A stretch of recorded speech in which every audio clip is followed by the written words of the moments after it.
Shut up and sit down. All right, everybody, welcome back to Rebel Trading Group. Today's date is July 2nd, 2019. Holy shit, it's been a second.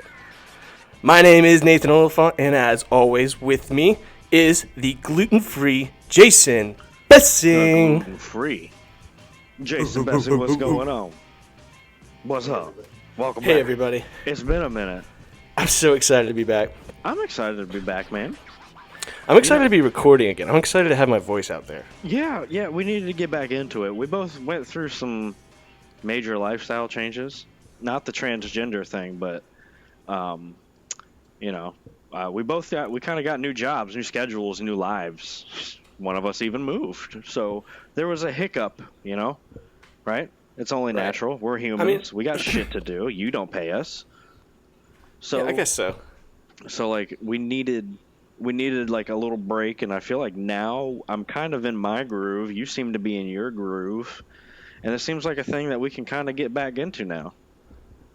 I feel like also it was kind of hard to talk the talk. I don't know.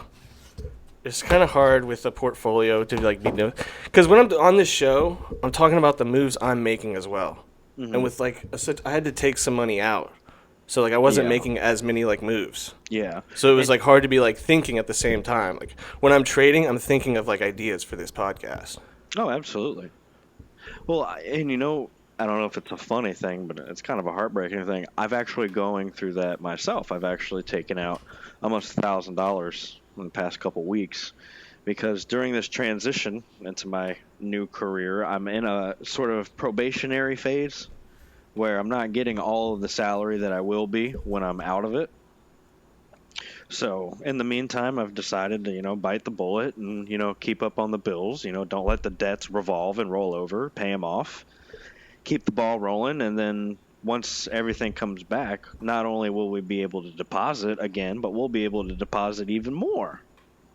So we'll come back swinging. But I think I still have a pretty healthy portfolio size. I'm able to... Oh, dude, we back, baby. Oh, we're back. We're back. We're back. It's been a while, so I got some capital, baby. What's been going on, dude? The last episode so we much. did was the cannabis episode, 420. 420, yeah. We just left it at there, didn't we? Yeah, and we weren't really able to do much. We're still thinking about that episode. That's what happened. Yeah, we lingered on that one. Yeah. Yeah, but a lot has happened, dude. A lot has happened. Because given that was April. It was April. 3 months ago. May, to go away in May, that definitely worked this year, right? We had That's a joke, right? No, that's like a common saying, go away in May. Oh, I know, yeah. But it actually worked this year because it was one of the worst Mays of all time. And then we had the best June of all time. Yeah, one of the best Junes of all time. I think I heard some statistic to the effect of the best June since 1936. Some craziness like that. That just makes me want to short the fucking market. But really, all that volatility, it's good for trading all around, right? There's been... If you haven't noticed, everything is either at the rock fucking bottom or the tippy it's top. At the tippy top. Have you noticed Nothing's that? really valued in yet. It's stupid. There is all kinds of uncertainty to no extent out there. It makes you feel like a jackass for just not indexing. Yeah. Dollar cost averaging over a long period. Over all three indexes, yeah, just fuck it. I don't know about that. You wouldn't have been able to capitalize on that volatility that we had in May and June. In December. Granted, in May, I didn't really go short. I should have. I didn't. So I kind of held on throughout that, and I was able to make a good chunk of it back in June. I don't know if I would say I made all of it back, but I made a good chunk of it back. How do you do that? Do you do 2 months out? So if you're betting on down in May, do you bet down in April for May or June? So basically, you're asking what kind of how long would my put option be? Sure. So if I needed some sort of insurance and I didn't trust the markets You know, because a lot of things are saying buy, buy, buy right here, and a lot of things are saying sell, sell, sell. That's kind of like how the entire market always is. But anyway, if I'm kind of in that mix of the two between, well, I need to be buying, but it's not time to be selling, I'll throw on a little put insurance or maybe a few debit spreads just to Oh baby, kind of don't tease me. Kind of gain some potential, potential profits from the downside. So if I were to do it, I would go no less than 60 days. That way I have at least some time for the thing to move. Over 2 months. Over 2 months. Okay. But granted, I feel like if you buy that, really, I feel like that's a safety redundancy rule into options is go far. Go a little bit further than one week, you dumbass. Yeah, and that was the most humbling that was one of the most humbling things that we have ever gone through, because like I said, I think I said this on the last podcast, it wasn't that we were wrong on the strike prices, it's that we were wrong on the timing. Yeah. Well, so a lot of times we were fucking right on when the price was going to go. You knew the risk. You knew the risk, but betting on that week that if it fucking popped 20 cents on Ford, then you were in the money. Yeah, you're golden. Like, fuck it, sell it. Hundreds of dollars. And they were so easy to buy too. Ford option weeklies are like $10 and $5. Oh yeah, dude. There's nothing to it. $7 here, 9-cent premium here, maybe a double down when a big old 22-cent. Wow. Ooh. But that was one of the things we never did. We never gave it enough time. Yeah. Because, like I said, humbling. It was that time premium and that time factor that kind of worked against us. That time decay. I mean, and then in addition to that, it worked for us. In addition to that, we always went out of the money. We never went in the money or at the money. It's cheaper. That's the problem. Why is it cheaper? It's more of a gamble. Because it's less likely to happen. At least when you're at the money or in the money, even, you have some sort of protection. So if you're in the money at a 12.50 strike, and the stock is sitting at 13.12, you got some cushion. You got some cushion to the downside there. Look at like a roulette board, man. Like, the safer bets are towards the outside. Yeah. And the further, I mean, it's kind of like the opposite. The further you go out on a roulette board, basically, if you bet the numbers, it's more of a risk. Absolutely, but there's a greater payout. Options, yeah. Greater payout. Yeah.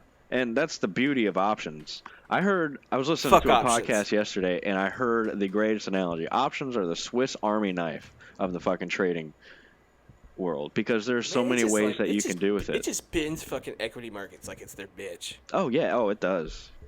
It does. Love it.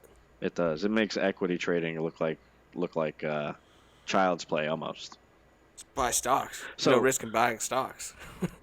Well, going back to the options thing. So to answer your question, in the end, I would sell it either a call or buy a put in the money for at least 2 months, because it's not that we want it to happen within 2 months. Really, at that time frame, I want it to happen in 2 weeks, because I want some of that time factor to still be on there for when I'm able to dump my option. Right. Before the ice cube starts melting. I think that's the way to do it. And it took a cumulative thousands of dollars for us to understand that. But I think that's one of the beautiful things about the market is it will humble you. It will humble everybody. We're back, baby. We're back, baby. We're back. We have a whole better attitude. I'm not stressing about. I'm not getting stomach ulcers on my call options that are just Jesus draining. Christ, Jason. Just pull out at that point if it's hurting your health.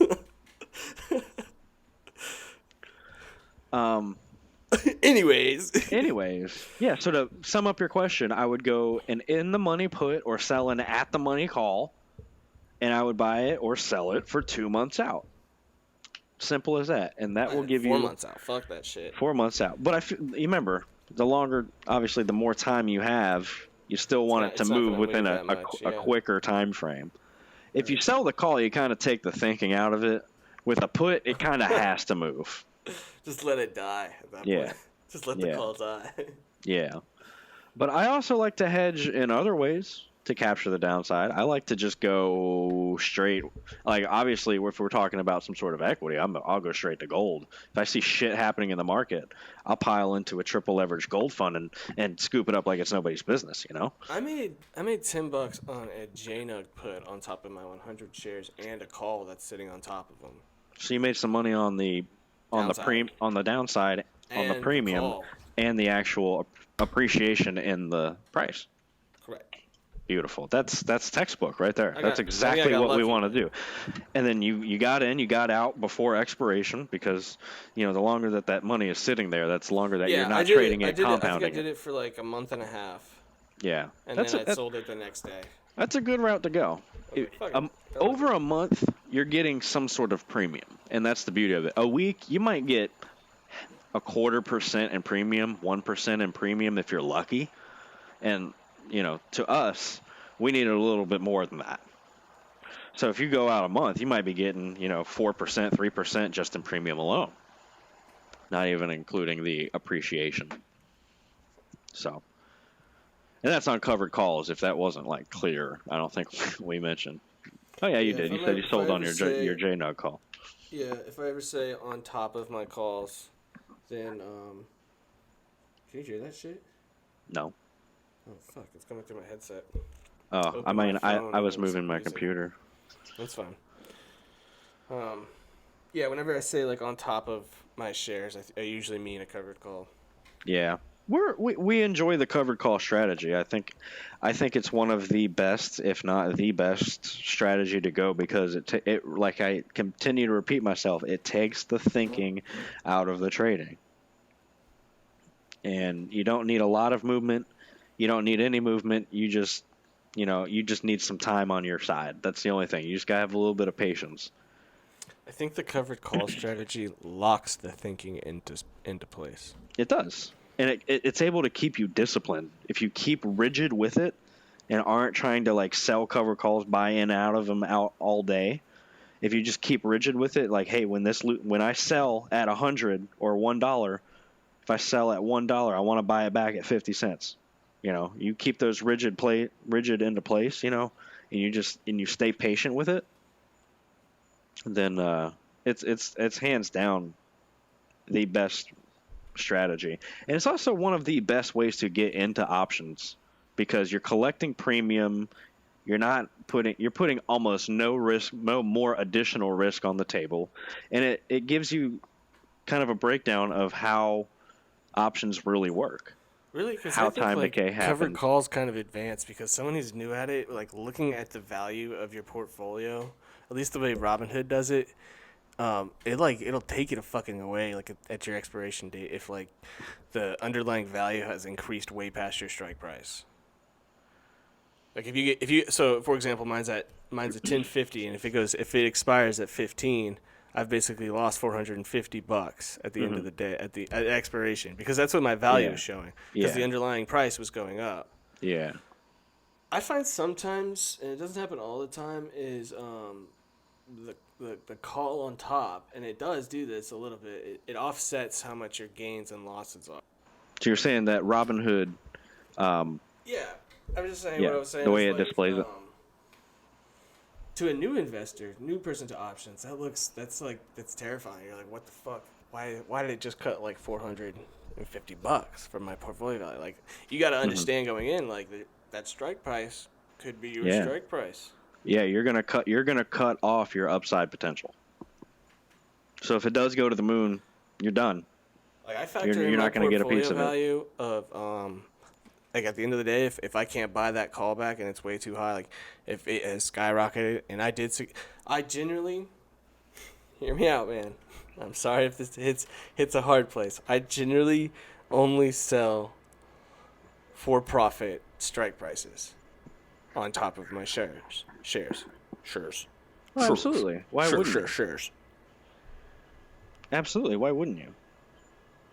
Like if it dips, if it dips down to 6, the premiums are much higher at 6 while it's sitting down. At that point, you're just trying to scalp premium, just try to dig yourself out. Yeah, just give $5. I feel like at that point, And at that point, I also feel like you're just gambling. Like you gotta lick your wounds and move on to the next thing. Like there's times when you gotta clean up the mess. Maybe that includes doubling down. Yeah.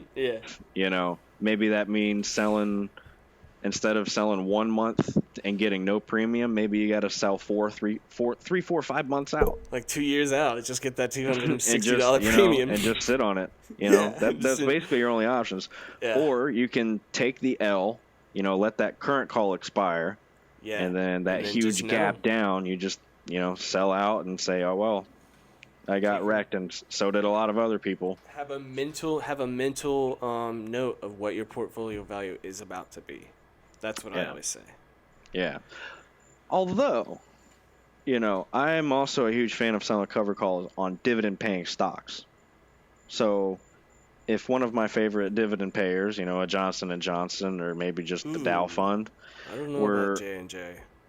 I'm just using an example. Okay, let's throw AT&T out there. It's always been hovering around $30. Let's just say you bought it at 30 and it plummets down to 24. You just got wrecked. That's 20% down the drain.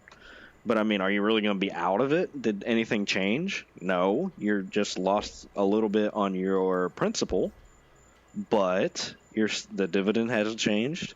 You can still continue to sell long-term options on it to generate some sort of extra premium. Maybe it's also another potential buying opportunity. You can sell for premium and use that premium to buy more shares. So I've done that. I did that with JNUG. I think that's the best way to do it. If you can use that premium to compound and JNUG didn't buy dividends in this argument. Yeah, that wasn't a dividend payer, so it's a little bit different of a strategy. Do you still have that pending dividend from them? I do, So and I don't know weird. that, but I feel like we got to email them. Give me my $250. I feel like I got it right. Like it paid it, didn't it? Did it? I don't know. Are you tracking that shit? I don't know. Are you tracking $250? It just gets caught up all up in there. I mean, yeah. I'm getting like $4.60. $4.93. Yeah. $5. Yeah, I mean, I don't really care enough, but I just want to make sure that there's something not fucked up, or just kind of get it off my screen. Right. So there's one thing we kind of failed to mention to talk about. The news. Well, in a sense, I think it's a little more exciting than the news. Let's hear it. Cryptocurrencies. Yeah, baby. Over the past 3 months. I took some money out before it started to dip. I feel good. I got out at the right time. I guessed the top. Yeah, I took some hedge off. I mean, the past 3 months we are up. Let's see, April 20th when we did the last podcast. Oh baby, tell me. We were at 5,318. Oh, okay, doubled. We are now at 10,974. We're about to touch 11,000 possibly during this episode. 11? Oh, that's so exciting. It's getting back there. I bought some more on the dip. It's been a volatile ride, obviously. I mean, there's no way you're listening to this podcast and then you're oblivious to that. Like, okay, what the fuck is that? Yeah. I mean, we got up to 14,000, roughly. We got about almost exactly to 14,000 on Bitcoin before we sold off heavily all the way back down to 10,000, shed off like 20% within like 48 hours, and then rebounded all the way back to 13,000. Can I have a theory about this? You can have a theory about this, yeah.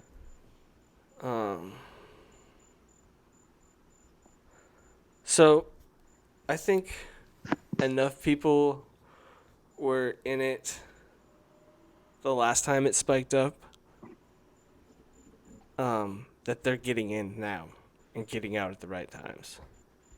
Like watching these patterns, like historical patterns, not like minute monthly patterns, like historical patterns from like each peak. I don't know. Mm-hmm. And more, I feel like more and more people get in on these waves and just rise that price up. So do you think so? That would mean, in your theory, that suckers are buying, I think. And people who bought way long time ago at the wrong time. I think the smart. It now. Yeah, I think the smart traders are doing that actually. Dumping it, Dumping at the right times. Dumping it like when it was at 20K, for example. and then letting it spike up in demand, and then and then selling off into that, and then letting it spike off and Yeah, sell off into I think like bigger traders are getting in like now because they know what's like about to happen, or if it does happen, like historically, it'll be big on an uptrend. Mm-hmm. I think you're right. I think that you're absolutely correct. I just want a little bit until what is it, June of next year, and it's got to hit 500,000.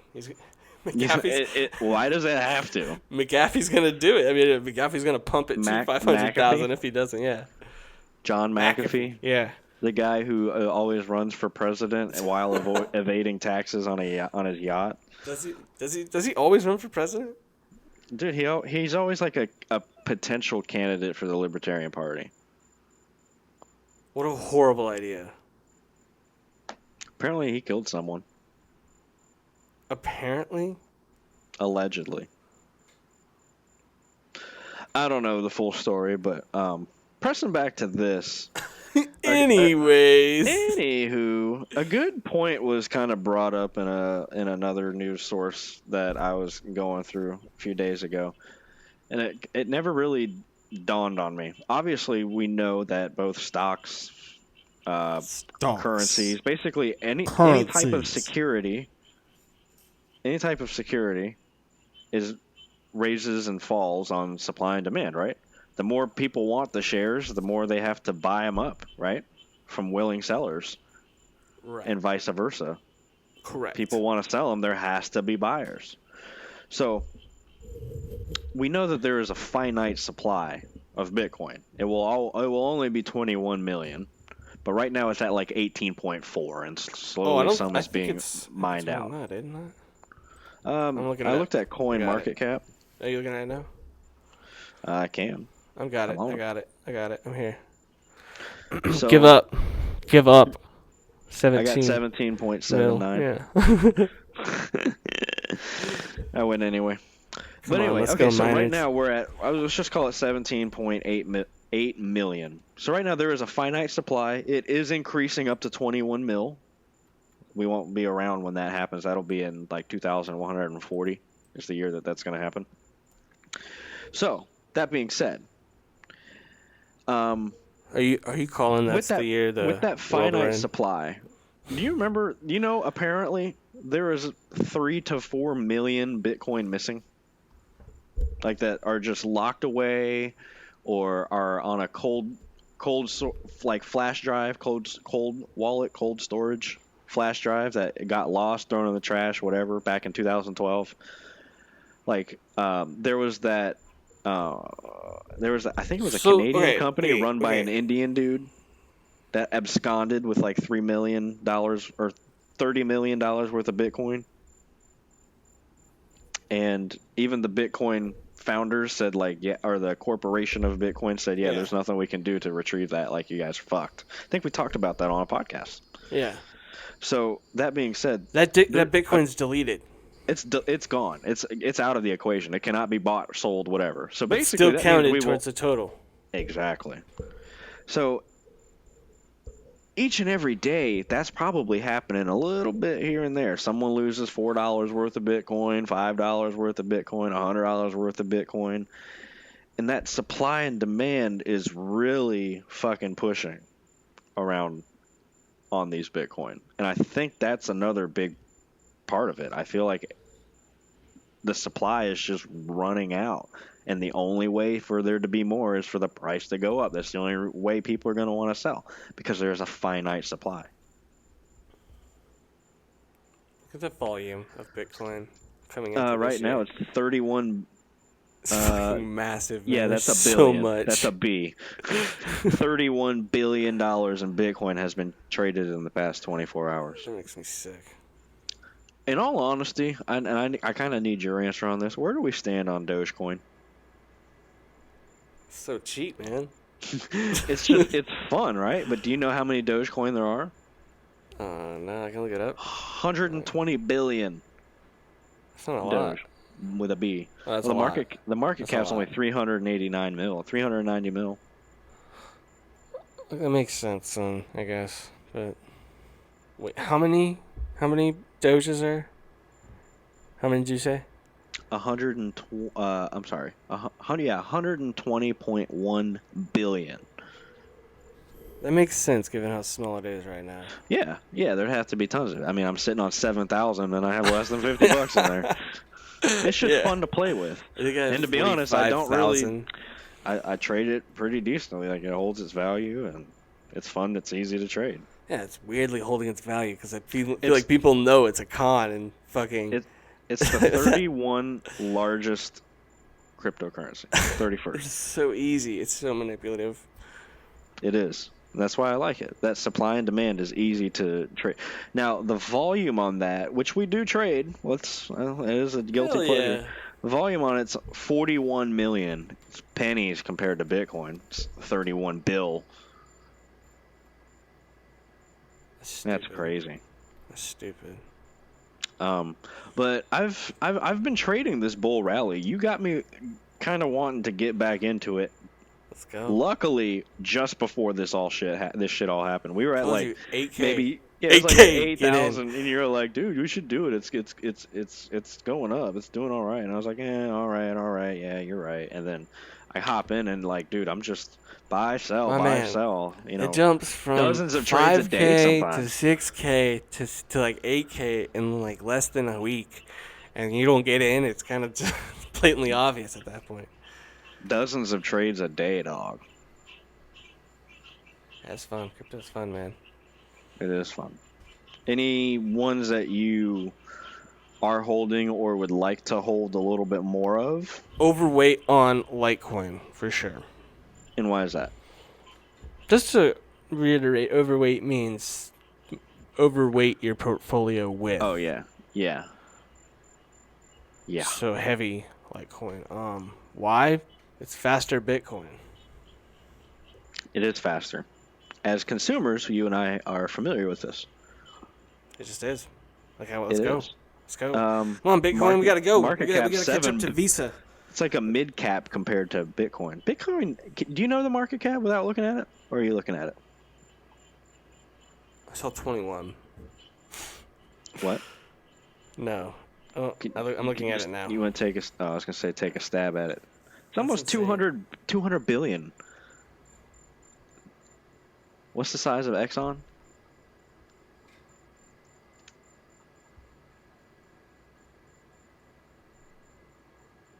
$323. It's more than half of Exxon. Apple's almost $1 trillion.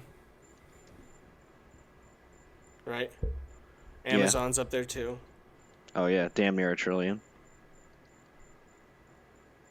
Market cap, which is the number of shares times. It's bigger than price. Netflix. It's bigger than Netflix. Man, fuck Netflix. What? I feel like they're just gonna become cable. Can I just say that? I feel like Bigger than Netflix is GE. just gonna become cable. Bigger than Tesla. Bigger Fuck than Tesla. Ford. Bigger than GM. Short Tesla. Maintain short Tesla. Are you short Tesla even after all these I got new some numbers coming out and stuff? Yeah, I got some alerts today. I was gonna say yes. They deliver 95,200 vehicles. Only 91,000 were expected. Ooh. Keep it up. Keep it up. The fuck out of here with that. Keep it up. Can you do it consistently? It's like, no, because you're selling. You're not selling it for the right price. After hours. On that news, popped $15. Popped 7% on that news, baby. I was listening to NPR about after hours trading and how illiquid it was. Yeah, But Wall how Street ain't important there when, anymore. Shit happens like on news when Apple. We haven't done news yet. Big news. Apple designer leaves. Shares drop. Apple iPhone designer left, and then the shares dropped after hours. I don't really think that matter. Yeah. Well, I mean, it's back up to 202. It's been inching its way back up, dude. Like, dog, they got your 14% patent. a month. I feel like that's just good excuse to be like, oh shit, flush. We didn't need these shares. Yeah. It's just Or would there's love. someone who thinks that's going to be the sell-off. I would love to be an ETF manager, dude, and just wait for like being like a tech company and like you get from like up in corporate, they're like, yeah, you gotta like shave some Apple off, and they're like, okay, we'll wait for some like cheeseball news. Like the designer of the iPhone left, but they still have the patents. Apple, just dump it. Flush them. I mean, Apple's never an issue to get out of. What's the fucking volume on it? I don't know. The Way freaking too option much. prices are huge too. Huge. Now that's Huge. one I would like to be a covered call on, for sure. I would sell I'd sell about 10% up monthly. out of the money. Yeah. Oh man, they'd be racking in premiums on that one. I can't afford that though. That's a 20 grand position. I don't got that kind of It's like money. a personal loan. Just take it, your debt, consolidate your debt, and then put it into equity. That's a thing, right? I don't think so. Yeah. Well, see, like you see how I Yeah, owe just put it all into 50 one and grand. then, like, yeah. I owe 50 grand, so like that means you I'm can like, loan good me on 50 this. grand. Yeah. Yeah. I'm already paying them off. I can put you on the list too. Yeah, I'd be great at that loan interview. All right, man. Is there anything else that you want to get out there? I mean, we got some news going on. We had some tariffs, and then we took some tariffs away. That was exciting. The market liked that news. The market didn't like the news of tariffs going on. I think that happened like around May-ish. Oh, it's been going on, but right now the current shit that is being peddled is that they agreed to not raise tariffs on each other for a while. Ooh, and Trump went to North Korea. That's cool. It is cool. Huge. It'd be a great ski place. Go skiing in North Korea. Pyongyang. Well, Pyongyang. It's just so fun to say. Pyongyang. Sorry if I'm butchering it. I don't give a shit.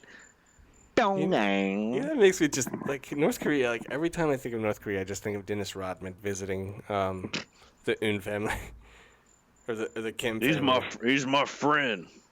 That's so bizarre. And he banged Carmen Electra. Dennis Rodman. Do you think Dennis Rodman owns stocks?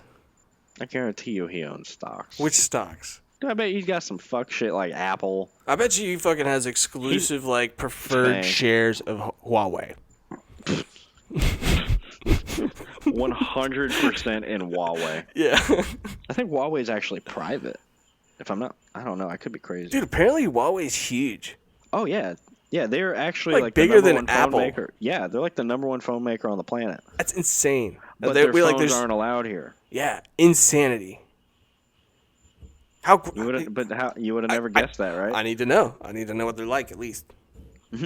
I dude, go to YouTube. There's lots of reviews on them. I mean, like, it's not like you can't get one. How They're have just we not never sold heard? here. I've never heard of Huawei until like Trump was like, A year "Get ago. her out of here."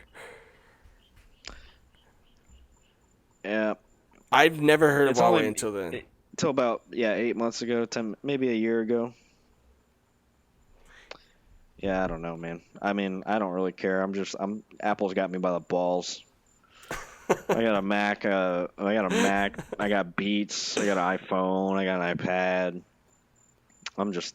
They got me, dude. It's whatever though. I'm okay with it. Quality products. Let's see. Well, I feel like there's. Have you heard of that halvening in cryptocurrency?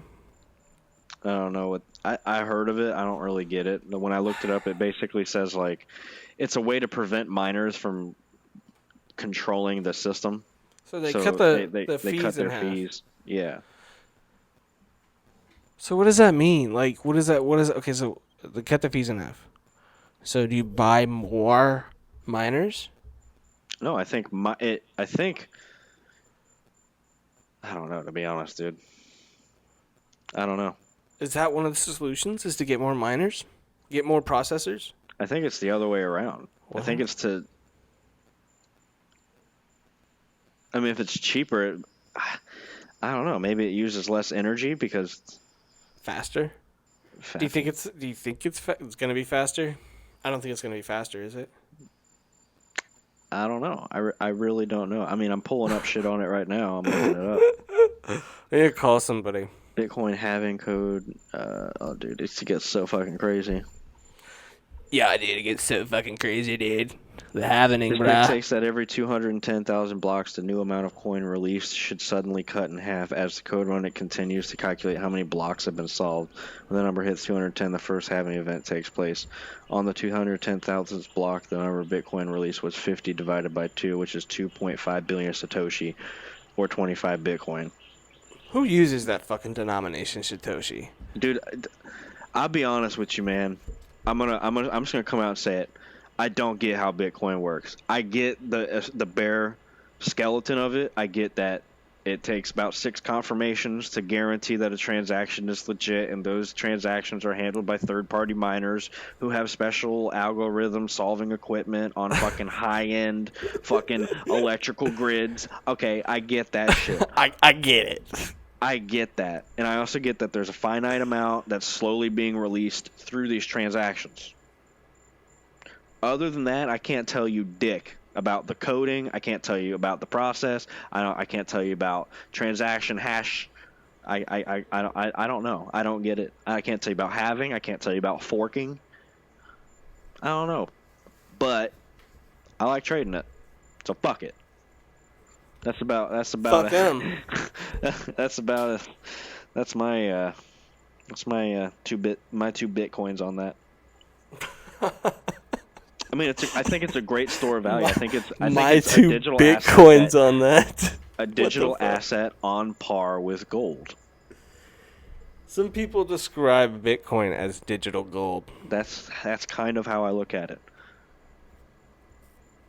You know, those it mimics gold a little bit. Yesterday we had a huge risk off day.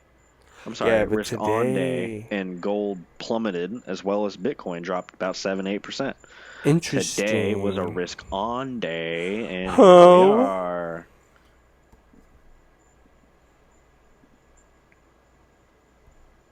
What an exciting time to be alive, Jason. It's interesting. It has to go to 500,000. You don't think too many people have fucking tainted Bitcoin before because they thought the same thing? Like,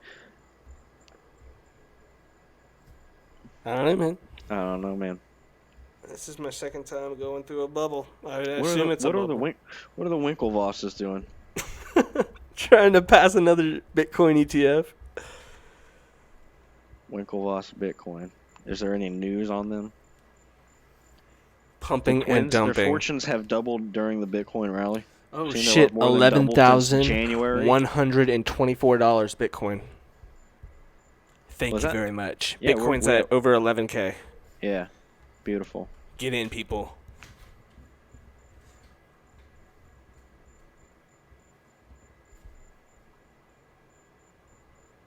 %. Holy fuck.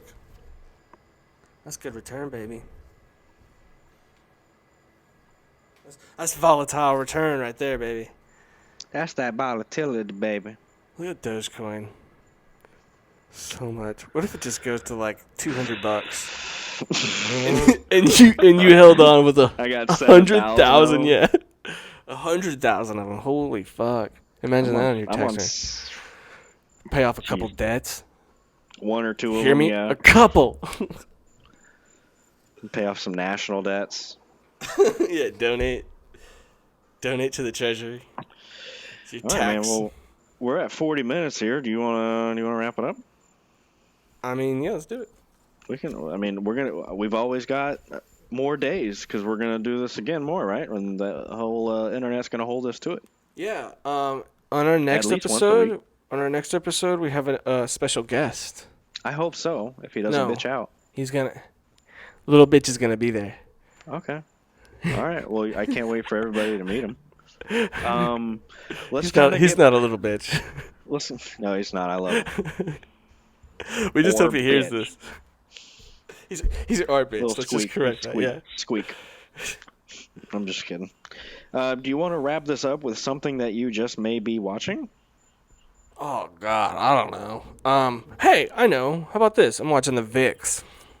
Oh, it's a good time to be watching it. We're in a fucking tricky market, dude. Like I said it the other day, I'll say it again. Like there's It's just low right now. It's low, and it's ripe for a good spiking. It totally ripe for a good spiking. So cheap. Okay, I like it. Is there any symbol in particular to trade the VIX that you like? UVXY maybe? Dude, just fucking snap the market over with volatility and put it on UVXY. Triple leveraged. Or I think it's double leveraged. Or it might be 1.5, yeah. 1.5 leveraged exposure. I think that was in response to that flash crash in January of last year. Maybe. Okay, I like it. Trading the VIX. Just bend the market over with some derivative and volatility. That's what I like. Nice. I like it. I am currently. I'm not gonna do it. And I will disclaim this. I'm not gonna do it. But if I were gonna make a move, do it. And if we go back, I've had a fucking great track record of shit that I don't do that I should have done, and shit that I do that I should not have done. So when I say things, take it with a grain of salt. But I don't want to toot my own horn. I'm pretty good with it. Problem is, I don't have the balls to put my money where my mouth is. But what I do like as a potential trade idea. Say it. Yesterday, gold sold off roughly 10%. I bought a little bit towards the end of the day. It popped up, got out, didn't hold overnight. Whoa. This morning, I bought some at the market on open and fucking dumped them 10 minutes later for like a 3% profit. And it had a 10% up day. So as soon as it came down, there's a strong V pattern to where it just came right back up. And my portfolio looks weird because of that. If I could just take a shot at it, I would short right here.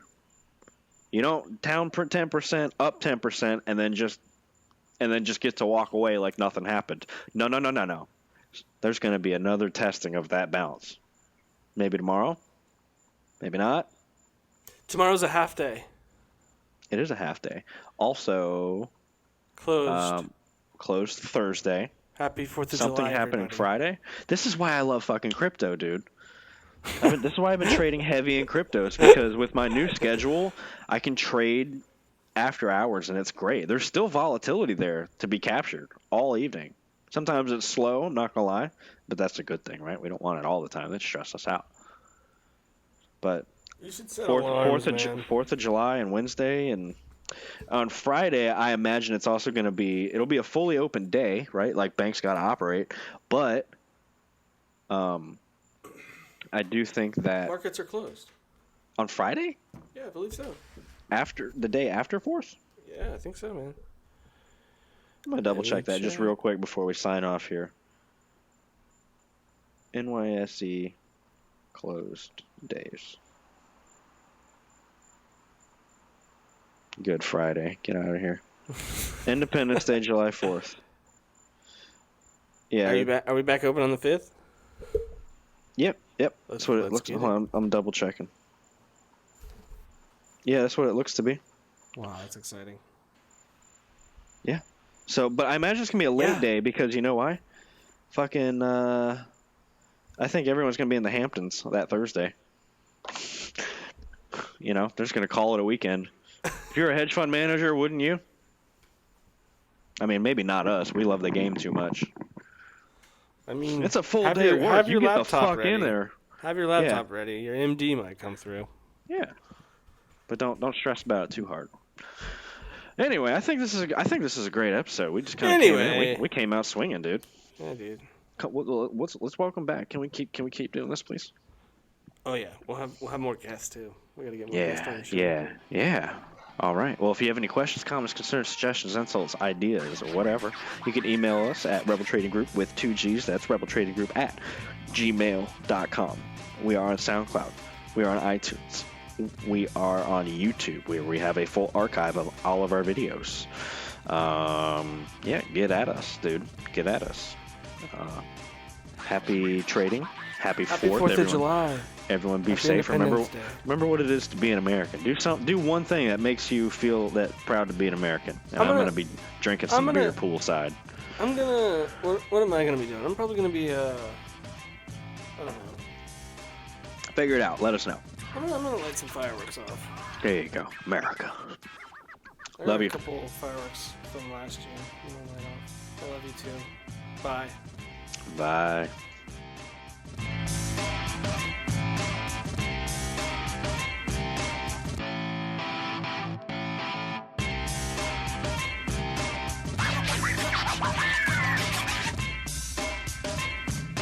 Romantic, isn't it?